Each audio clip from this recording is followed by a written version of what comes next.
परमाराध्य सद्गुरु महाराज के प्रवचन का पाठ महर्षि में ही सत्संग सुधा सागर से प्रवचन संख्या 209 गुरु कैसा होना चाहिए। धर्मानुरागिनी प्यारी जनता, ईश्वर की प्राप्ति ईश्वर की भक्ति से होती है।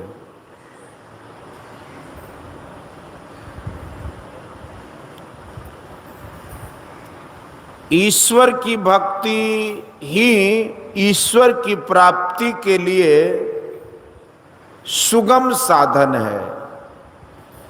यह बात भारत में बहुत प्रसिद्ध है। इसलिए भारत के लोग अधिक से अधिक ईश्वर भक्ति की चर्चा किया करते हैं। बात बिल्कुल यथार्थ है, केवल रोचक नहीं, रोचक होते हुए यथार्थ है। रोचक हो और यथार्थ नहीं हो तब भी साधु महात्मा जो ऐसी बात कहते हैं तो जिस ओर रुचि बढ़ानी चाहिए बढ़ाते हैं, इसमें तो दोष नहीं है। ईश्वर प्राप्ति के लिए ईश्वर भक्ति रोचक भी है और यथार्थ भी है। ईश्वर भक्ति के लिए ईश्वर का स्वरूप जानना चाहिए। ईश्वर की प्राप्ति के लिए ईश्वर की भक्ति सुगम साधन है। इस बात को जो जानते हैं अथवा इस बात का जिसको ज्ञान है वही ईश्वर भक्ति में पड़ते हैं। मतलब यह है कि ईश्वर भक्ति के लिए ईश्वर स्वरूप का ज्ञान आवश्यक है। यदि विश्वास हो कि ईश्वर की स्थिति नहीं है तो ईश्वर भक्ति के लिए कोई आग्रह नहीं है। कुछ ज्ञान की आवश्यकता पहले होती है, क्योंकि बिना जाने क्या कर सकते हैं, अर्थात कुछ नहीं कर सकते। किसी प्रकार कुछ जानना बहुत आवश्यक है। इसलिए यह बहुत कहने योग्य है कि ईश्वर भक्ति के लिए ईश्वर स्वरूप का ज्ञान होना चाहिए।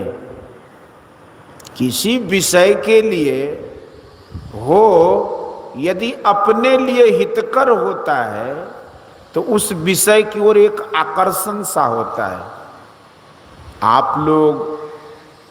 आप लोगों को मालूम है कि अपने देश में द्वापर युग का अंत होते होते एक बड़ा भारी युद्ध हुआ था और भरतवंशी में युद्ध हुआ था। भरतवंशी दो भागों में बंटे थे, कौरव और पांडव।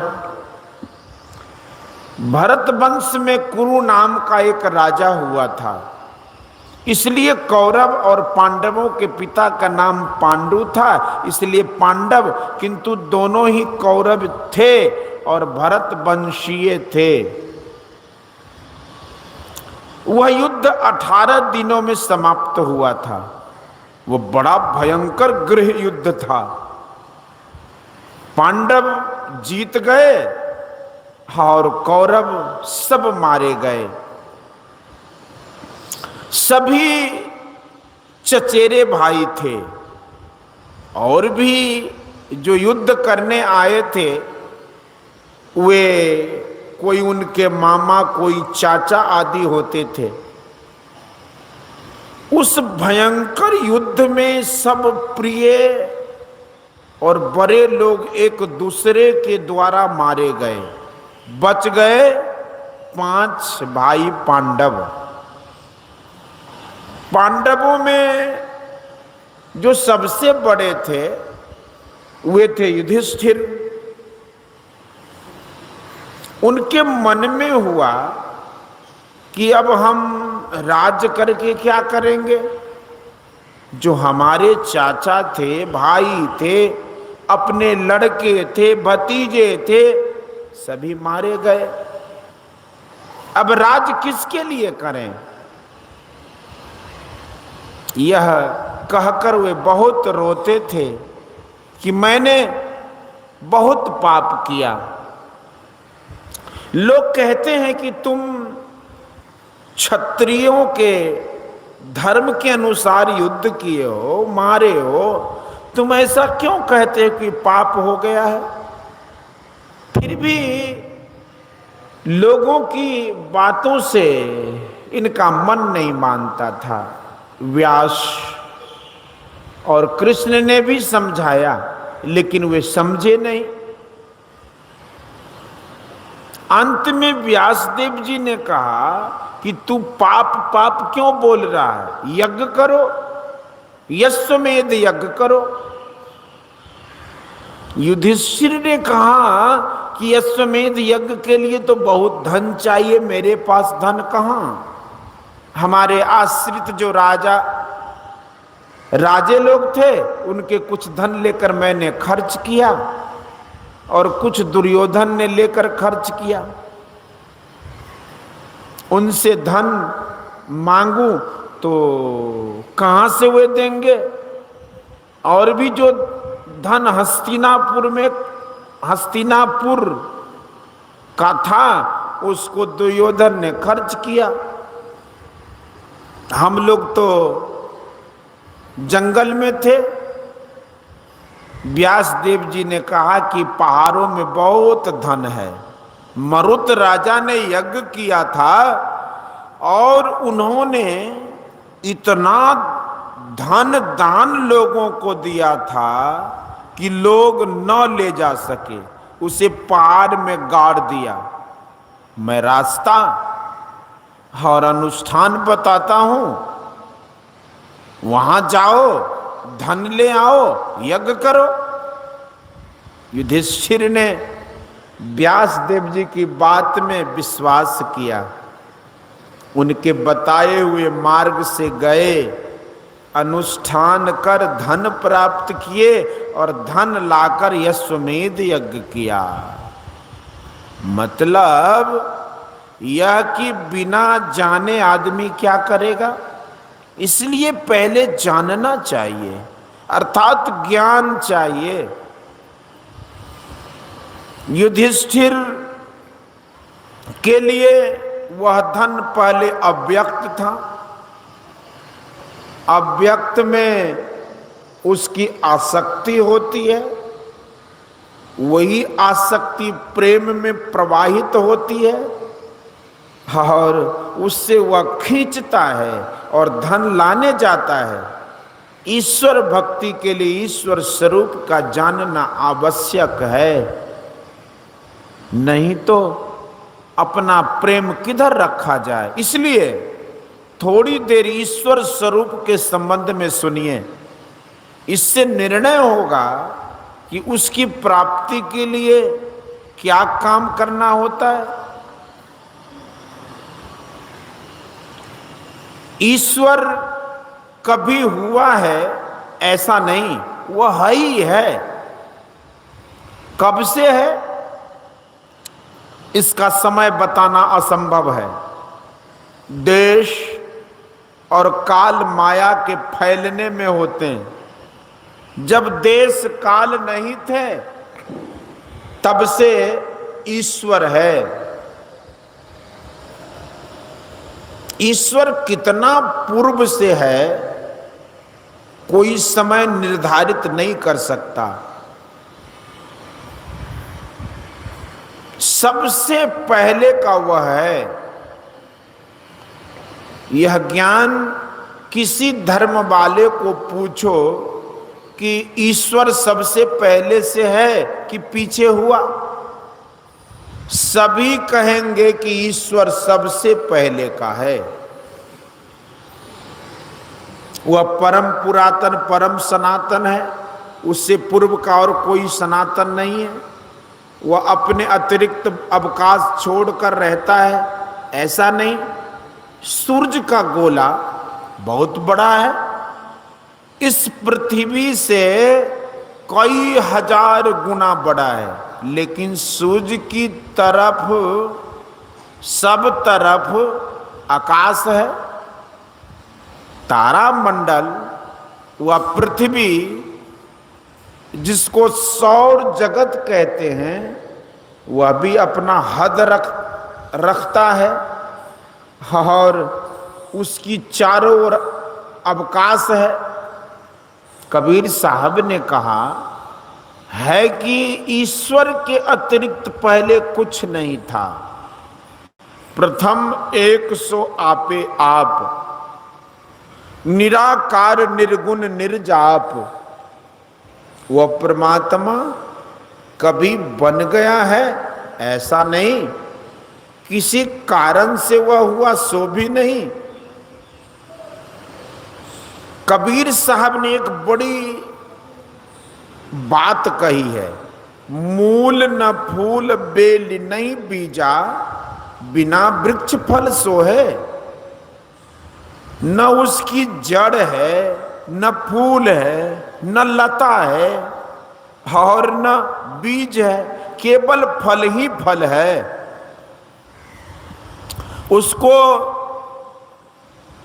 किस रंग में जाने, किस रंग रूप में जाने, तो कहा कि निराकार निर्गुण निर्जाप, कोई आकार नहीं, रज सत तम कोई गुण नहीं, अर्थात त्रैगुणातीत वह है।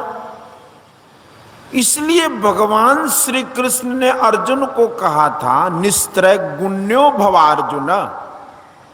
गोस्वामी तुलसीदास जी से पूछिए तो वे कहेंगे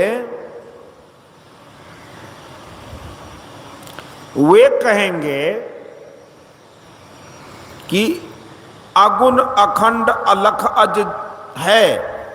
तुलसीदास जी ने सगुण रूप के बहुत गुणगान किए हैं और उन्होंने सगुण होने का कारण भी बताया, भगत प्रेम बस सगुण से होई। बाबा नानक से पूछिए तो वे कहेंगे कि अलख अपार अगम अगोचरी नाथ सुकाल न कर्मा। अपार अर्थात आदि अंत रहित, और संत लोग भी यही बात कहते हैं, उपनिषद भी संतवाणी है, वेद वाक्य के तुल्य उसका वाक्य माना जाता है। उसमें है वायुर अथय को भुवनम प्रविष्टो रूपं रूपम प्रतिरूपो बभुव एकस तथा सर्वभूतांतरात्मा रूपं रूपम प्रतिरूपो बहिश्च। कठोपनिषद।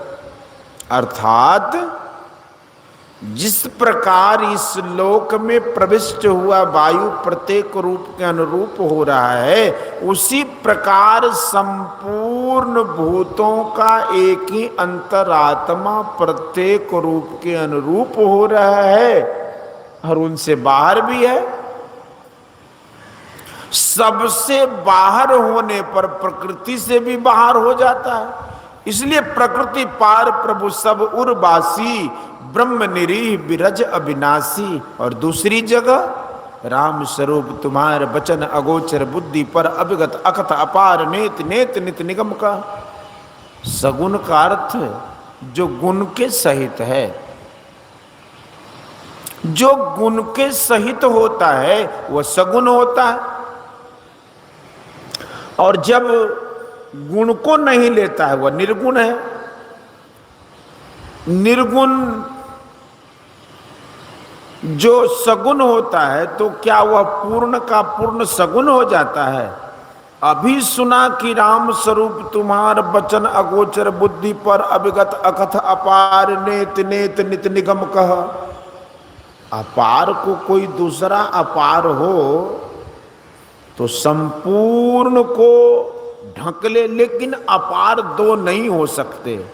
इसलिए गोस्वामी तुलसीदास जी ने कहा कि उमा राम विषयक अस मोहा, नवतम धूम धूरि जिम सोहा, जथा गगन घन पटल निहारी, आ झांपे भानु कहे को बिचारी। एक ही समय में कहीं बादल रहता है और कहीं सूरज दिखता है। मतलब यह कि बादल का कितना बड़ा समूह भी सूरज को ढक नहीं सकता। बादल समूह को ऊपर करते जाओ तो रास्ते में बादल बिला जाएगा और सूरज दिखने लगेगा।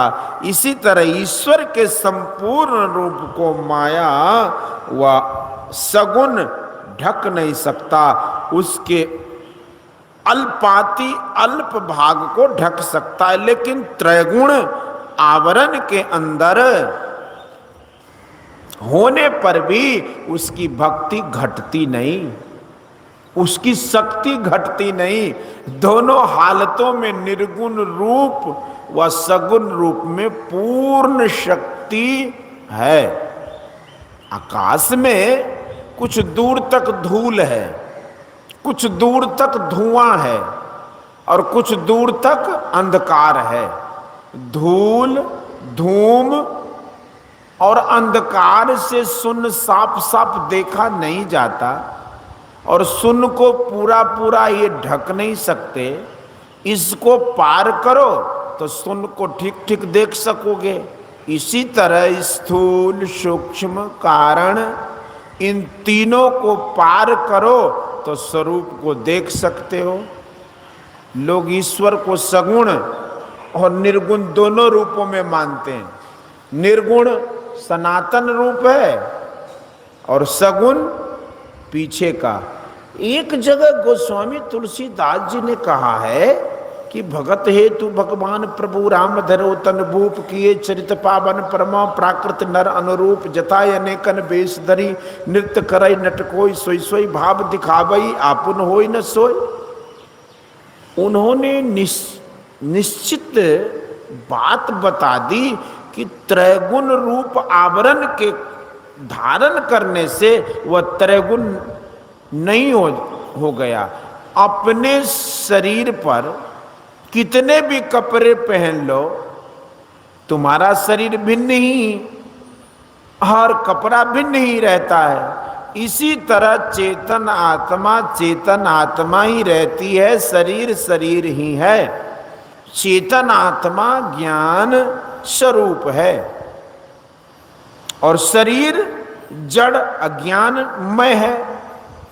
आवरण धारण करने वाला वही हो जाता है, ऐसी बात नहीं। सृष्टि में ईश्वर का व्यापक विराट रूप सगुण है। लोगों ने विराट रूप में अनेक लोकांतरों के दर्शन किए। अर्जुन को भगवान श्री कृष्ण ने विराट रूप दिखाया और जब नारद को विराट रूप का दर्शन दिया तब कहा कि तू जो मेरा रूप देख रहे हो यह मेरी उत्पन्न की हुई माया है। और भी कहा कि मैं अव्यक्त हूं और बुद्धिहीन लोग मुझे व्यक्त मानते हैं। असल में मूल स्वरूप त्रैगुणातीत अज और अविनाशी है और सब चीजें क्षणभंगुर और नाशवान है। यह सब समझकर जब ईश्वर दर्शन के लिए इच्छा हो तो उसको पाने की आसक्ति होनी चाहिए। व्यास के बताए अनुकूल युधिष्ठिर को धन का पता लगा, उस धन में उसकी आसक्ति हुई और उधर उसका प्रेम प्रवाहित हुआ। इसी तरह संतों के बताए अनुकूल ईश्वर के स्वरूप को जाने, आसक्ति लावे, उस और प्रेम प्रवाहित करे और ईश्वर की भक्ति करे। भक्ति का अर्थ है सेवा। जिसको जिस चीज की आवश्यकता होती है उसको वह चीज दो तो उसकी सेवा होती है। ईश्वर को क्या कमी है? ईश्वर से मिलने की इच्छा रखो, यही भक्ति है। संतों ने ईश्वर का जो ज्ञान दिया है उस ओर हमारी बुद्धि प्रवाहित होती है। दादू दयाल जी ईश्वर स्वरूप को बताते हैं कि दादू जाने न कोई, संतन की गति गोई, अभिगत अंत अंत अंतरपट अगम अगाध अगोई, सुन्नी सुन्न सुन्न के पारा अगुन सगुन नहीं दोई। वह ईश्वर कहाँ मिलते हैं? तो कहा अभिगत अंत अंत अंतरपट, अर्थात वह सर्वव्यापी परमात्मा अपने अंदर के अंतिम पट को पार करने पर मिलेंगे। अकथ होने के कारण सूरदास जी ने भी कहा है कि अभिगत गति कछु कहत न आवे, जो गूंगई मीठे फल को रस अंतर्गत ही भावे, परम स्वाद सब ही जो निरंतर अमित तोष उपजावे, मनवाणी को अगम अगोचर सो जाने जो पावे, रूप रेख गुण जात जुगत बिन निरालंब मन चक्रित धावे, सब विधि अगम विचार ही ताते सूर सगुन लीलापद गावे। उस सर्वव्यापी की प्राप्ति में ऐसी संतुष्टि होती है जो कभी छूटने को नहीं है, अमित तोष होता है। मन बुद्धि से आगे की बात है। अंदर में चलो, जितने आवरण हैं पार करो। दादू दयाल जी ने 3 शून्यों का जिक्र किया, सुन्नी सुन्न सुन्न के पारा। 3 शून्यों को पार करो तो उसको पाओगे। 3 शून्य क्या है?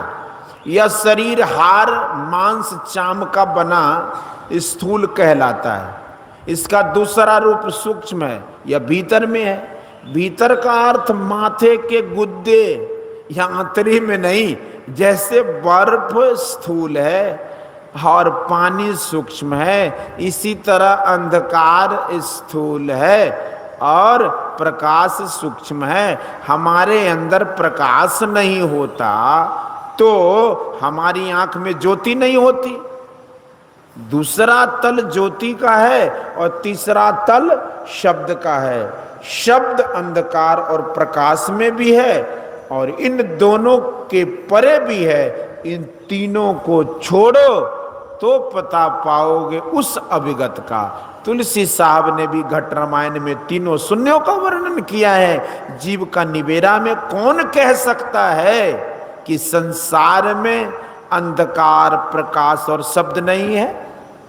इन तीनों को खत्म कर दो तो स्थूल सूक्ष्म कारण कुछ नहीं रहेंगे, सृष्टि समाप्त हो जाएगी। 3 को खत्म करो, चौथे में जाओ तो अंतरपट का अंत मिल जाएगा। जहां तक तुम्हारी गति है वहां तक जाओगे और आगे नहीं।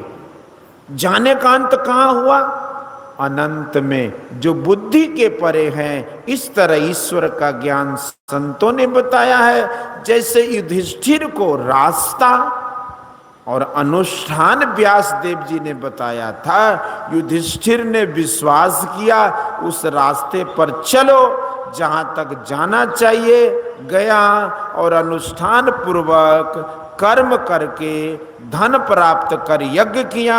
उसी तरह संतों ने जो रास्ता बताया, जो अनुष्ठान बताया, उस पर विश्वास कर उसके अनुकूल चलो, बताए अनुष्ठान को करो तो ईश्वर स्वरूप, ईश्वर रूप धन को प्राप्त कर कृत हो जाओगे।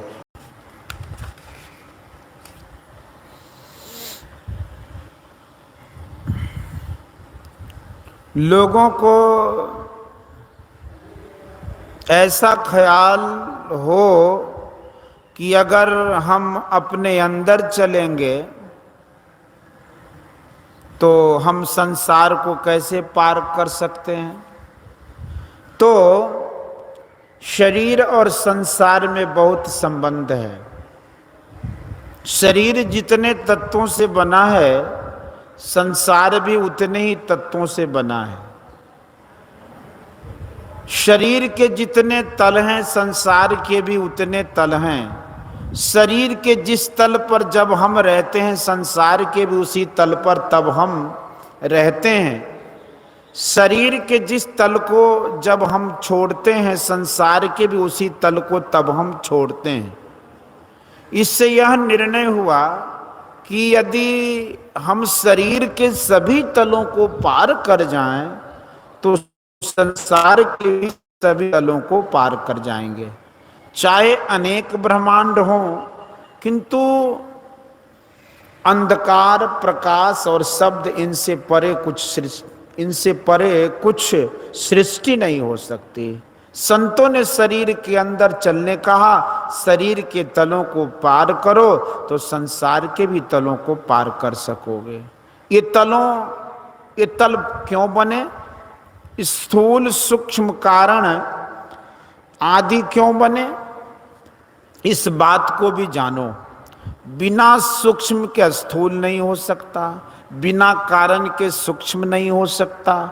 जो सूक्ष्म होता है वह अपने से स्थूल में स्वाभाविक ही व्यापक होता है। 5 भौतिक तत्वों में आकाश विशेष सूक्ष्म है, तो वह अन्य 4 तत्वों में व्यापक है। माया के सारे आवरणों को जो पार कर गया तो ईश्वर पाने को बाकी नहीं रह जाता। भगवान श्री राम आगे आगे, श्री लक्ष्मण जी पीछे पीछे और बीच में सीता जी जाती थीं। गोस्वामी तुलसीदास जी ने कहा कि आगे राम लखन बन पाछे, तापस बेस विराजत काछे, उभय बीच सिय सोहत कैसे, ब्रह्म जीव बिच माया जैसे।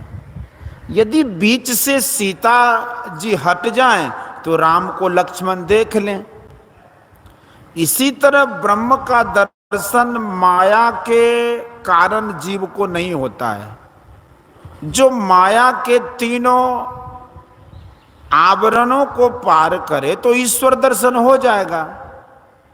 इसी को एक जगह में गोस्वामी तुलसीदास जी ने कहा कि माया बसमती मंद अभागी, हृदय जवनिका बहुविधि लागी, तेसठ हठ बस संशय करही, निज अज्ञान राम पर धरही।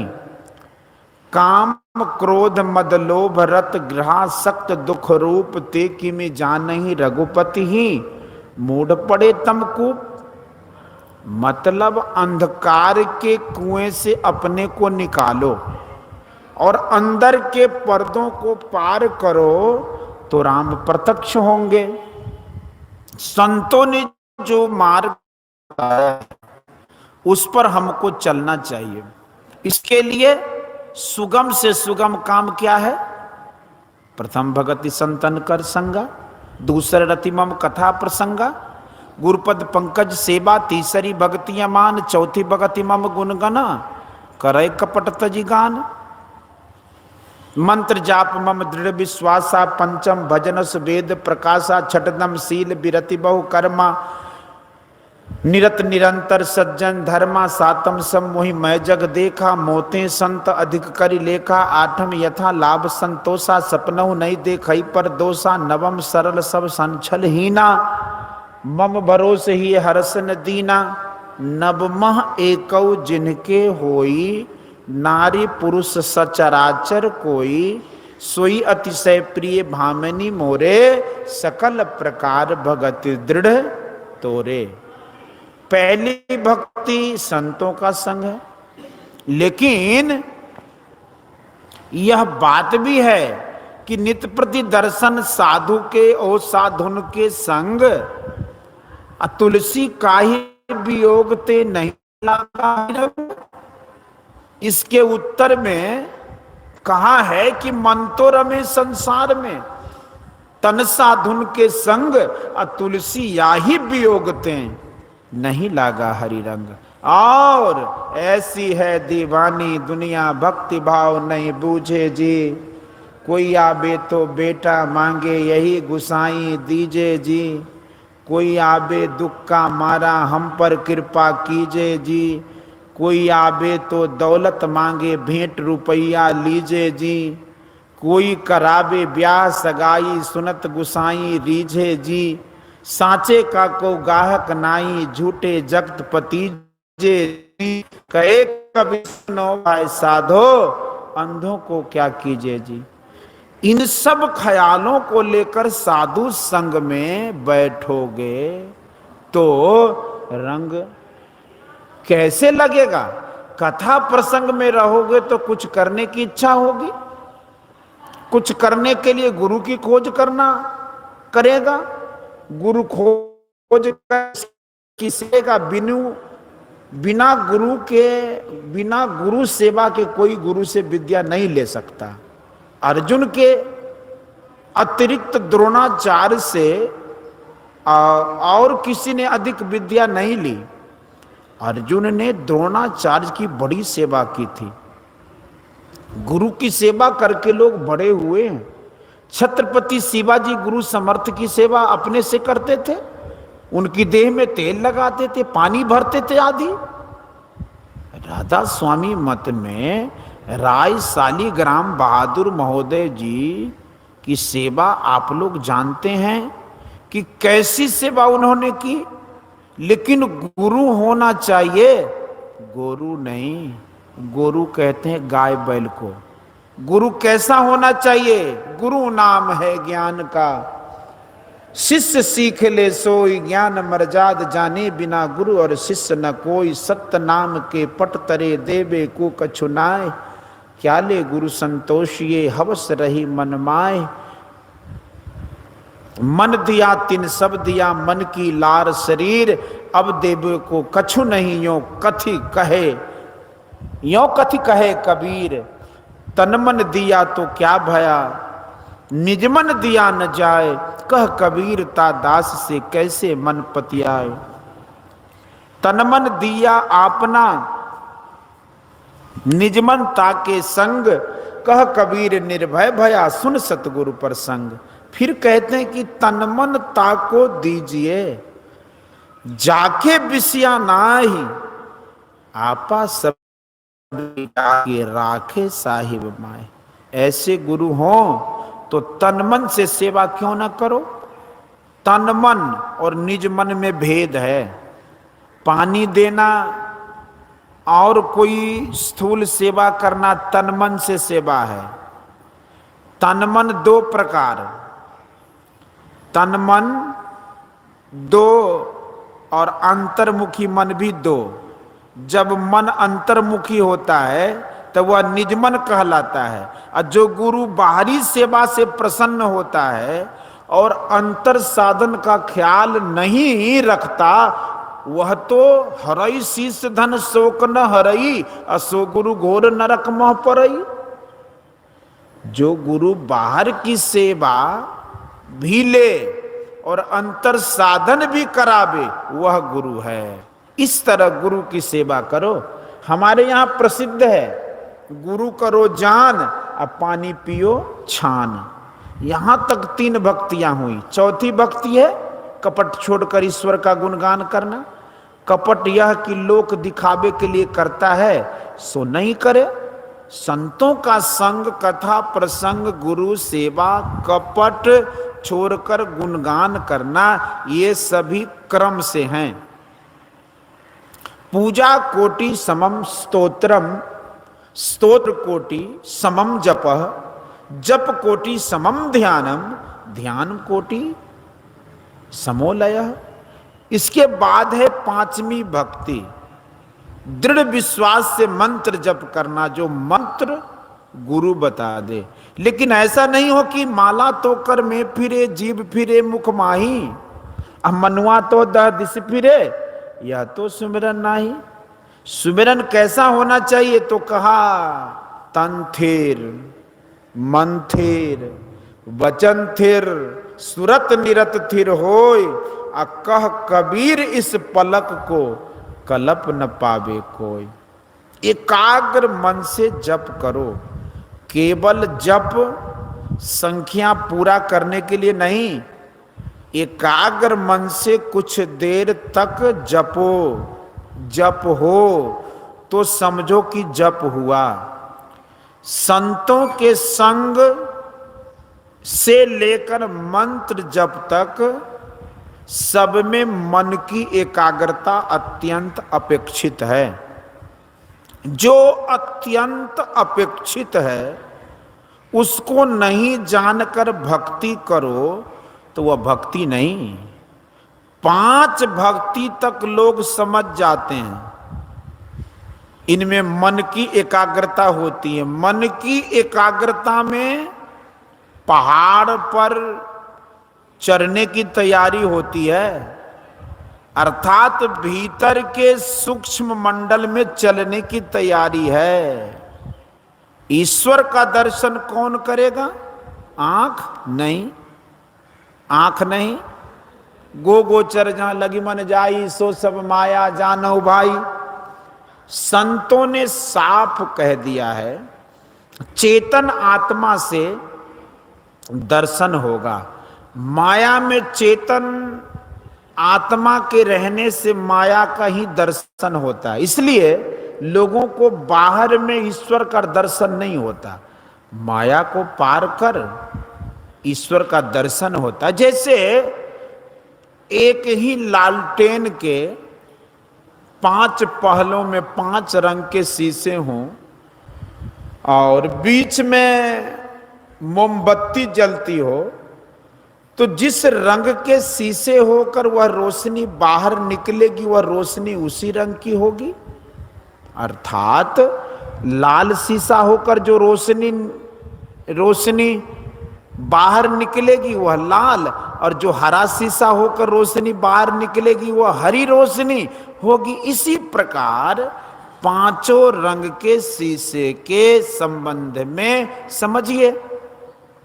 किंतु भीतर में जो मोमबत्ती जलती है उसके प्रकाश का रंग इन 5 रंगों से भिन्न ही होता है। यद्यपि 5 रंग के शीशों से मोमबत्ती की ही रोशनी निकलती है, इसी तरह 5 ज्ञानेंद्रियों में यद्यपि चेतन आत्मा के कारण ही ज्ञान है, फिर भी इंद्रियां माइक होने के कारण माइक वस्तु को ही ग्रहण कर सकती हैं, निर्माइक को नहीं।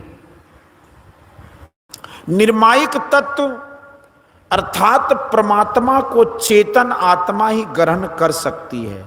अपनी रोशनी में अपने को रखकर ईश्वर दर्शन करो। ईश्वर क्या है?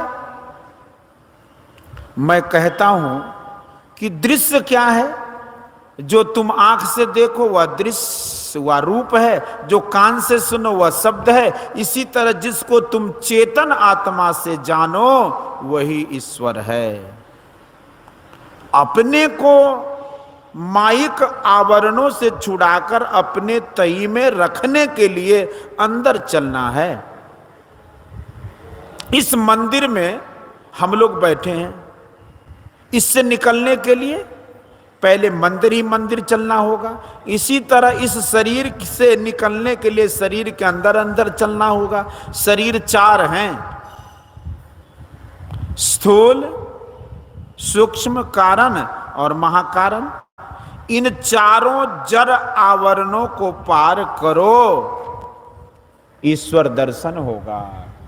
बाहर में कितना भी दर्शन करो ईश्वर दर्शन नहीं होगा।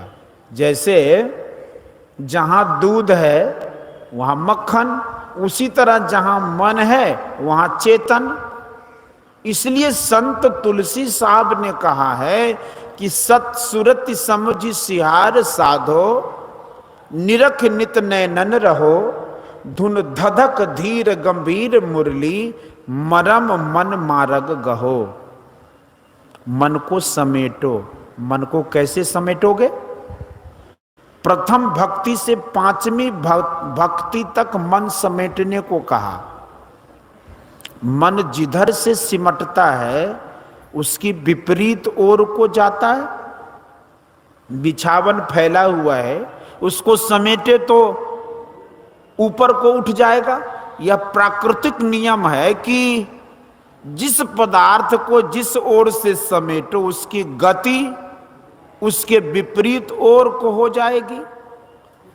पांच भक्ति से जितना समेट हुआ और भी समेटने के लिए क्या करो? छठदम शील विरतु बहु कर्मा निरत निरंतर सज्जन धर्मा।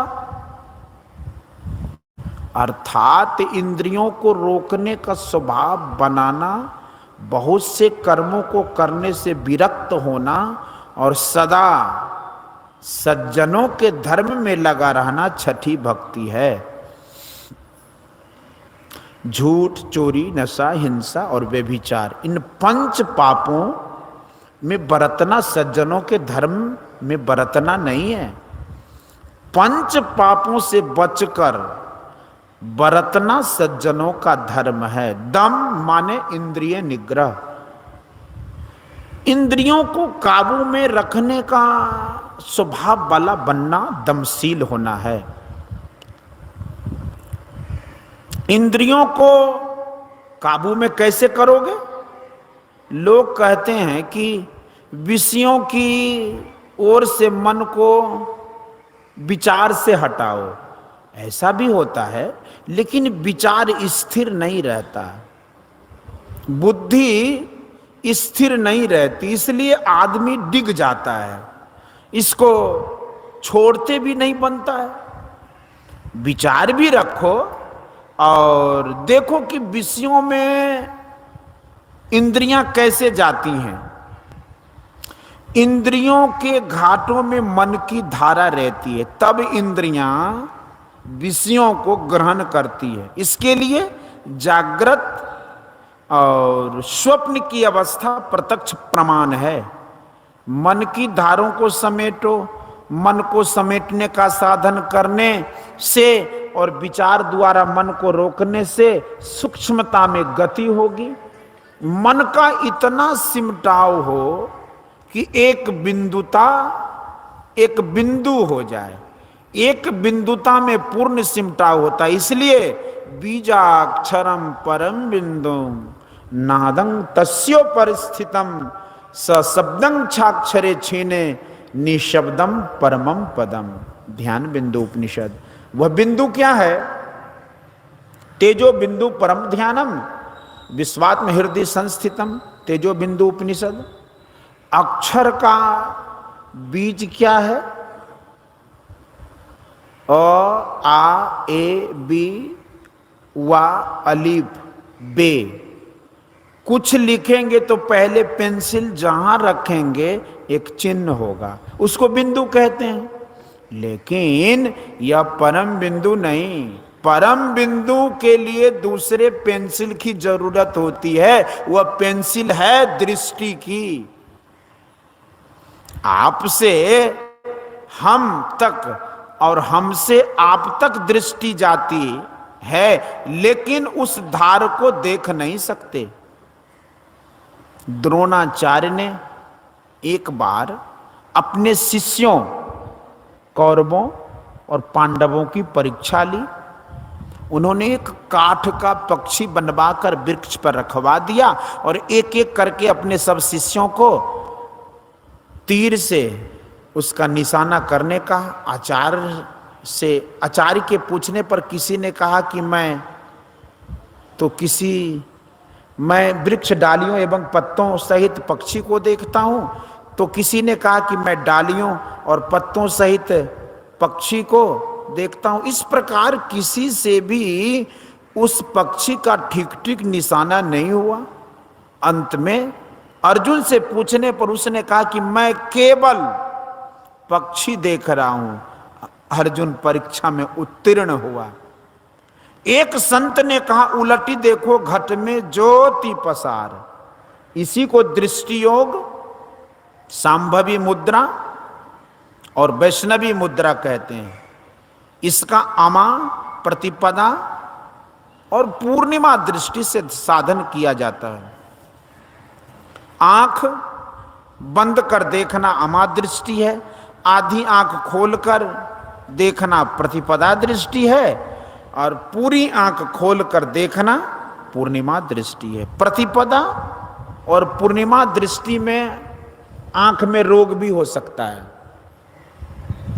अमादृष्टि में कोई रोग नहीं है। सुतीक्ष्ण मुनि और समीक मुनि की कथा को पढ़िए, ये सब आंख बंद कर ध्यान करते थे। भगवान बुद्ध की ध्यानावस्थित प्रतिमा को देखिए, वे भी आंख बंद कर ही ध्यान करते दिखाई पड़ते हैं। कबीर साहब ने कहा कि बंद कर दृष्टि को फेरे अंदर करे, घट का पाट गुरुदेव खोले, तथा नैनों की करी कोठरी, पुतली पलंग बिछाए, अब पलकों को चिक डारी के पिए को लिया रिझाए। यह सुगम साधन है। दृष्टि योग से एक बिंदुता होती है, एक बिंदुता से पूर्ण सिमटाव होता है और तब प्रत्यक्ष होता है। उलट देखो, घट में ज्योति पसार। और बाबा नानक ने कहा अंतर ज्योति भई गुरु साखी चीने राम करम्मा। यह जो साधन करता है, इंद्रियां काबू में आती हैं, एक बिंदुता होती है, केंद्र में केंद्रित होता है, वहां का रस साधक को बाह्य विषय रस से विशेष मनोहारी हो जाता है, बाह्य विषय रस कम हो जाता है। इसी तरह दमशील होना होता है। इंद्रियों को विचार से भी रोको और साधन भी करो। केवल विचार से गिर भी सकता है। विषय से छूटा तो क्या हुआ? निर्विषय की ओर हुआ। श्री राम ने कहा था कि यही तन कर फल विषय न भाई, स्वर्गो स्वल्प अंत दुखदाई। परमात्मा निर्विषय है, उससे जुटा। यह संबंध ईश्वर भक्ति से है। उसके बाद सातवीं भक्ति में मनोनिग्रह का साधन है। कोई कहे कि दम के साधन में भी तो मन का साधन होता है, लेकिन वहां दोनों के साधन संग संग होते हैं। सातवीं भक्ति में केवल मन का साधन होता है, क्योंकि मन के साधन के बिना रिद्धि सिद्धि के प्रेरण में मन पड़ सकता है। रिद्धि सिद्धि प्रेरय बहु भाई, बुद्धि लोभ दिखावई आई, होई बुद्धि जो परम सयानी, तिन तन चितवन अनहित जानी। इसलिए मनोनिग्रह का साधन है। कैसे होगा? ननाद सदृश लय, गुरु से इसका यत्न जानो। अंधकार के शब्द में स्वाद, अंधकार के शब्द में स्वाद नहीं है। प्रकाश मंडल के शब्द को पकड़ो, तब जो शब्द मिलता है उसमें बहुत स्वाद है। उस शब्द को पकड़कर आगे बढ़ो। तुलसी साहब ने कहा कि सहस कमल दल पार में मन बुद्धि हिराना हो, प्राण पुरुष आगे चले सोई करत बखाना हो। वह शब्द कहां से आया है? ईश्वर से सृष्टि हुई है। शब्द ईश्वर से है, बिना कंप के सृष्टि नहीं हो सकती। आदि सृष्टि में आदि कंप हुआ, कंप शब्द में होता है और शब्द कंप में होता है। जो कोई आदि शब्द को पकड़ता है तो परसत ही कंचन भया, छूटा बंधन मोह, ऐसा हो जाएगा। शब्द में अपने उद्गम स्थान पर खींचने का गुण है, इसलिए वह शब्द ईश्वर तक पहुंचाता है। वह शब्द वर्णात्मक नहीं, ध्वन्यात्मक है। शब्द शब्द बहु अंतरा, वो तो शब्द विदे, अजिब्या पर आबे नहीं, निरखी परख कर दे।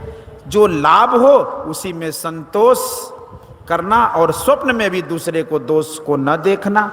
आठवीं भक्ति। नौवीं भक्ति सबसे सीधा सरल अकपट रहना और हृदय में न हर्ष और न दीनता लाकर मेरा भरोसा रखना है।